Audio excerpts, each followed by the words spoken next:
Paralisado pa rin ang maraming bahagi ng Estados Unidos dahil sa isang makasaysayang winter storm na bumuhos sa 22 estado sa bansa.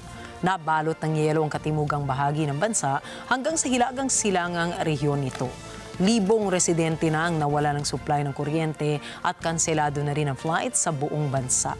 Dahil rito, isinailalim na sa winter weather warning ang mga apektadong residente roon kasunod ng deklarasyon ng state of emergency.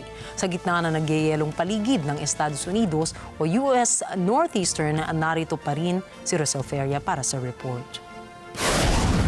Narito ako ngayon kung saan dahil sa mapanganib na yelo at mabigat na snow ay halos imposible ang bumiyahe ngayong araw. Madulas ang daan habang sinisikap ng crews na panatilihing ligtas ang highways. Nagkukumahog din ang utility workers ngayong lampas 900,000 na customers na ang walang kuryente lalo na sa mga estado ng Tennessee, Mississippi, Louisiana at Texas. Bagyo na kilala bilang Winter Storm Fern ay nakaapekto na ng milyon-milyon. Higit 11,000 flights ang kanselado sa bansa mula Southern US hanggang Northeast. Sarado ang mga eskwelahan, businesses pati federal offices dahil sa delikado at napakalamig na temperatura at mga daang tabo ng yelo. Nagdeklara na rin ang dose-dose ng governors ng states of emergency para magmobilisa ng resources sa harap ng bagyo.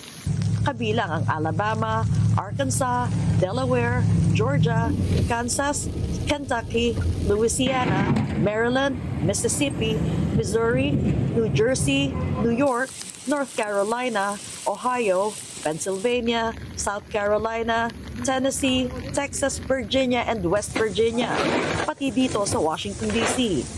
Bunsod ng nasabing mga deklarasyon, inaasahang mapapabilis ang pagdating ng tulong, akses sa suporta ng National Guard at pakikipagtulungan sa federal government.